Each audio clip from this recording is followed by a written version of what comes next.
So welcome to HammerDown, the podcast aimed at attracting young, new, and recent graduates into the supply chain space. I'm joined today by one of the most legendary characters in supply chain, Mr. Bart De Muynck. Bart, thank you for joining me. Mike, thanks for having me on the call. And I don't know how legendary I am, but I'm working on it. You know, Bart, I even just stalking you on LinkedIn, it's your career path is so super interesting. So if I've got this right, you started out in the finance world, kind of focused on M&A, et cetera. Is that right? Yeah, correct. I was kind of working for Ernst & Young and then on the finance side, and then moved on to G Capital in mergers and acquisitions. And that's really how I got into logistics, because at the time they were still investing in asset-based businesses in Europe. And that's how I got to be part of the team that created PepsiCo Logistics in Europe, which first was a non-asset-based company and then started buying logistics asset-based companies. And before long, I started running operations. That's how I kind of got my baptism by fire in logistics in the 90s in Europe, and fell in love with logistics, started applying technologies again in the 90s. It was kind of unheard of to start using things like TMSs and routing solutions for the asset-based fleet and telematics. Loved the technology part of it. And I thought logistics and technology combined, that's it, man. I was smitten for the rest of my life. So I assume if you're talking the 90s, you're either programming in Excel or on an AS400. Is that right? A lot of the time, yeah. There was no cloud platforms, right? That wouldn't come by for like another 10, 15 years. So a lot of old systems, okay. But it was really starting to put a base of what is possible sometimes with these big clunky machines. Obviously now, if we fast forward 30 years later, you look at all the technologies we now have. It's a little bit like, remember the technology they used to go to the moon in 1969, which is, by the way, my birth year. That was my first passion. It was for the Apollo program, and then later on the space shuttle. And now it's trucking. But, you now have the same technology in the palm of your hand in a smartphone. That's how much technology has evolved. Okay. And so I met you when you were an analyst at Gartner, and you were there for almost 8 years, right? Correct. Yeah, 8 years. And before that, I was a client of Gartner for about 10 years during my tenure at PepsiCo, doing a lot of work with Gartner as well as other analyst companies when we were looking at either upgrading existing technologies or looking at new technologies to apply to all the PepsiCo business units. Got it. Okay. So there's I guess I would call him a journalist, but he's also an author. A guy named Greg Easterbrook has this theory out there that making predictions is great. Making predictions that are 10 years away is even better, because it's long enough from now that people won't remember what you said, but 10 years feels close. Now, I've seen a lot of the reports you've written and been dead on with. What, if I look back at your Gartner career, what are the predictions or things you saw coming that you're really proud of, that you're like, man, I nailed this one? Yeah, I never look at it that way, to be honest, Mike, because we were just following the market. We were really trying to understand what end users were looking for. We were trying to get educated from all the vendors that, by the way, every vendor can do a briefing to Gartner. You don't have to be a client. And so by having that ability to talk to pretty much most of the vendors out there in the market, really trying to understand what technologies are out there, and then really understanding how you marry those up. Where's the need? What's the value of technology? And where do we think the big value is coming from? So from that perspective, you look at things like hype cycles or cool vendors. In some cases, these companies that look cool, and there's a difference between being a cool vendor and being a sustainable business. Not the same thing. I've seen so many companies that I thought were super cool. They never made it. When I met my wife, she was working for a super cool company called Cosmo.com. I don't know if some of the audience is old enough to remember that. At the same time as you had companies like Webvans, who were creating models that would take another 20 years for Amazon or Instacart take over and being able to master that. They were really cool. They were really great. The problem was they weren't able to do it in a sustainable economic way. And unfortunately, these companies went through a lot of money and then failed. So that's, I think, the other part is don't just look at innovation and what's important in technology from a point of view is that company financially viable? I mean, a lot of examples, BlackBerry, great company until they missed the boat and Apple took over, right? So look at also the part of the innovation they're bringing to market. So there's a lot of great stuff going on. I would say, Mike, right now, as you've probably seen as well, just at the recent FreightWaves F3 event, there's so many new companies in the space, new technology companies doing things in a different way, approaching it differently. There's still a lot of innovation that's happening. But, not everyone will be the next Amazon or the next Apple. That's just reality. Sure. Bart, coming out of FreightWaves, because you mentioned it, who are not necessarily the tech companies you think are really great, but what are the approaches? Who's doing something different that made you go, hey, that seems cool? Or maybe it's, like a Back to the Future moment where you're like, I thought this one was cool before. I'm so excited to see it brought back from the dead. Yeah, I would say it's a combination of both, right? I think I said the same when I was on Dooner's What the Truck. A lot of it, people are so consumed now because AI is in the news, right? And there's a lot of great capabilities that come out of that. But there's also a lot of companies, especially the ones that were at FreightWaves, the brokers, the 3PLs, the carriers that are looking at basic technologies, right? It's saying, hey, I got a system, but it's maybe 20 years old or 10 years old. You mentioned AS400, still a lot of companies that are using that technology.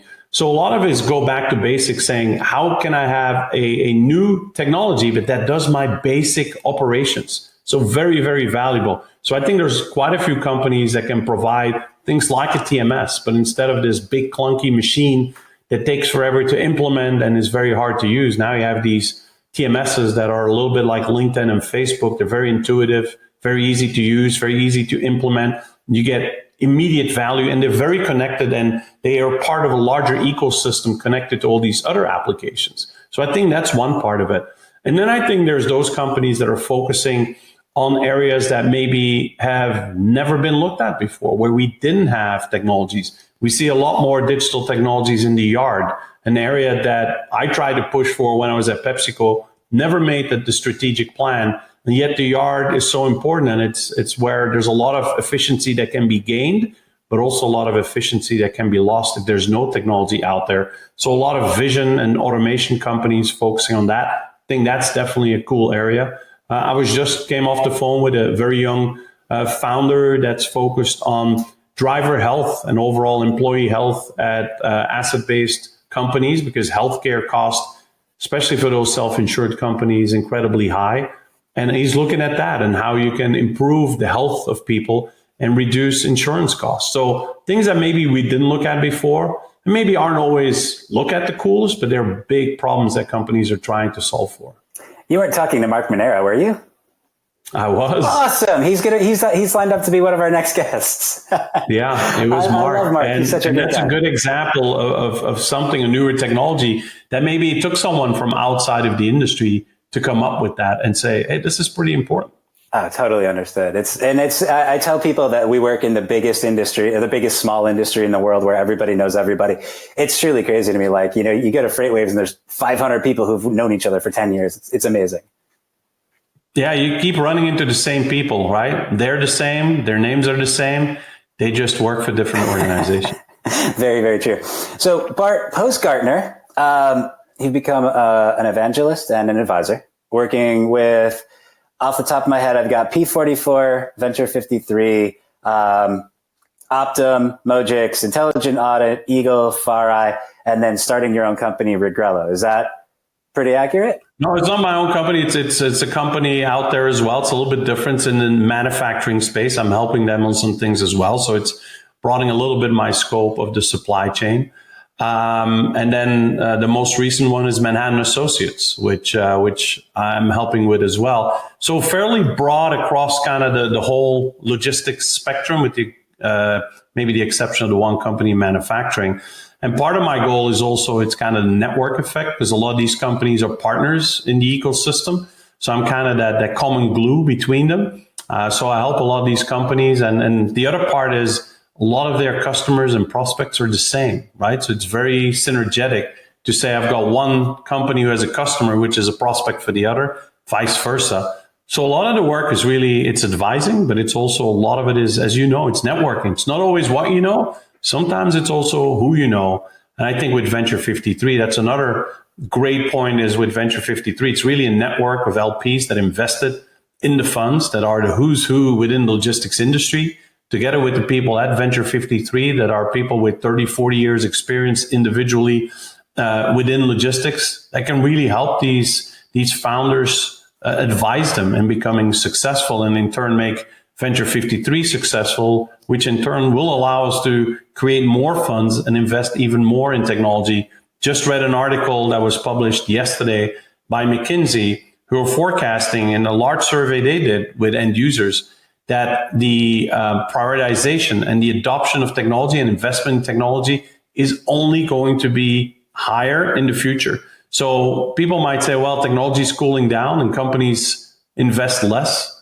It's really not true. People are going to do more investment in technology. There's a lot of P and VC money available as well. They're just a little bit more, I would say, want to be more educated on where they spend their money, which maybe wasn't always the case. But there's still a lot of good times ahead for logistics and the logistics technology space. Awesome.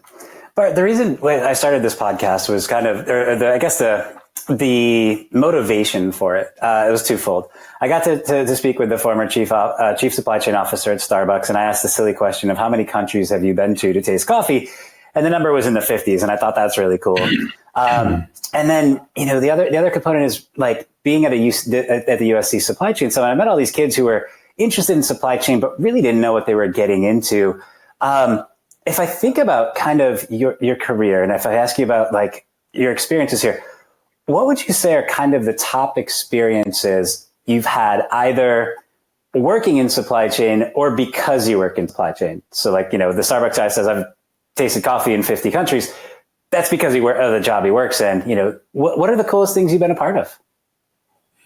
Yeah, I would say I could probably boil it down to three main things, right? And like I said, it wasn't my plan from the start to be in supply chain, which I think quite a few of the older generation have. But once I got there, I knew this is right for me. But I'd say one of the things is supply chains have always been complex, and they're only becoming more complex because supply chain has become a lot more global.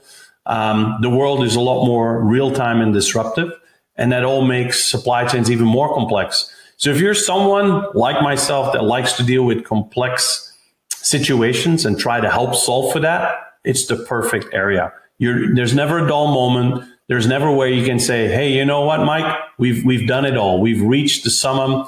We've created everything we can. There's always other things, other opportunities to improve. That's one. I'd say secondly is the people. I don't think there's an industry like supply chain, and I would say a subset of that is logistics, where you have the people with the passion, just great people. I love being around them. At Freight Waves, we all hang together as a big family, even sometimes when you're a competitor, right? Or you're maybe going in the same space, but everyone is kind of like family. And that's what I truly enjoy about it as well. And then I think that the third part is kind of the changing nature that's maybe a little bit more recent, where logistics used to be kind of the ugly child in supply chain, or it was kind of the tail of the dog. I wouldn't even say the tail of the dog. We had a flea at the end of the tail of the dog. Well, guess what? Logistics is now wagging the dog. People understand the importance of logistics. And so I think there's a lot of great things that people can do when they come in the industry to drive change. And I would say none more so than these college graduates that have studied it, that can come in, that have a digital mindset, right? A technology first approach. They're really the people that are going to help drive this industry forward, going to set us up for success for the future, for the next few decades. And logistics is something you can't replace, right? Because anything that you have, like everything you have in your house, everything I have in my house, everything you see on the wall behind me, got there by a truck, whether it was the wood panel or the drywall or the guitars on my wall, everything got transported by logistics. So, I think it's been fascinating for me, and I would invite anyone that has an interest in it, join the logistics family, even if you have previous experiences, because we have seen the last few years, a lot of people come outside of logistics to enter our industry and become very passionate about it. Sure. Bart, if you were to offer along those lines, sort of one tangible thing to study, right? Like we've talked about the ecosystems that are being built. We've talked about technology, being stitched together, whether that's EDI, API, et cetera, et cetera. This being the perfect moment, and that supply chain has tremendous visibility and a seat at the boardroom table. What's one thing that a newer, soon-to-be grad should study that maybe they haven't considered in order to give themselves a leg up in the industry? Yeah, I think at least, and it comes from my own experience, right? It might be a little bit different for other people, but I would say what I really are still today on a daily basis, I'm able to kind of hang on to is if you can have operational experience as well, right? Because what you hear about theoretically how a supply chain should work or how a company works or what they should do and how they should do it, because everyone in college learns about APIs and artificial intelligence, machine learning, and blockchain, all that. And then they go to a company and they really understand that it's a manual processes driven by Excel spreadsheets. So try, if you can, to get some operational experience, whether that's already while you're studying. Go work in a company. I've heard people that said, hey, while I was in college, I drove a forklift in a warehouse. And that's how I got my first interaction. Or I drove a truck, or I worked in a dispatch office, something like that. Get some real operational experience that help you when you, for example, look at technology or look at work more from an administrative or business process perspective, to kind of be able to always have that background of why am I doing this and how does it really impact operations? Because as you know, technology, we don't want to do technology for the sake of technology. Technology is an enabler. It's a supportive capability that you have to run against a right operational process. So I would say that would be my number one advice. Bart, when are we going to get a Bart and Muynck jam session with a couple of guitars out here? That's the real question, man.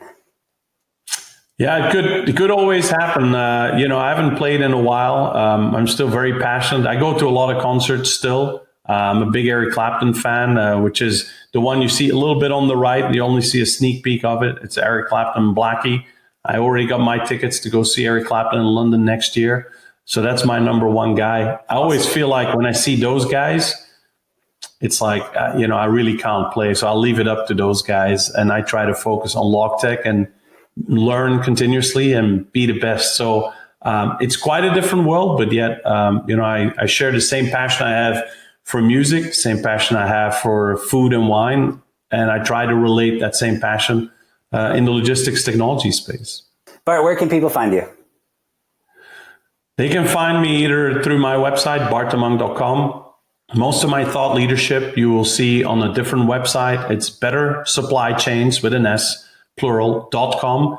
And then you will find me every week on Friday, where I also contribute to FreightWaves. So if you're a FreightWaves follower, which I think most of us are, Fridays is where you see my contributions come out, kind of widely varied, but you'll see a lot of these pieces be very passionate about the industry, with really good feedback and really good, I would say, opportunities showing that, we are worthwhile investing in, because there's also a lot of dark sides, right? If you see some of the news, you would think logistics, it's all bad, or don't go work for a tech company because they're all going to fail. I wouldn't say there's anything further from the truth, but just like in any industry, some companies are going to be successful. Some companies are going to fail. That's normal in business. Perfect.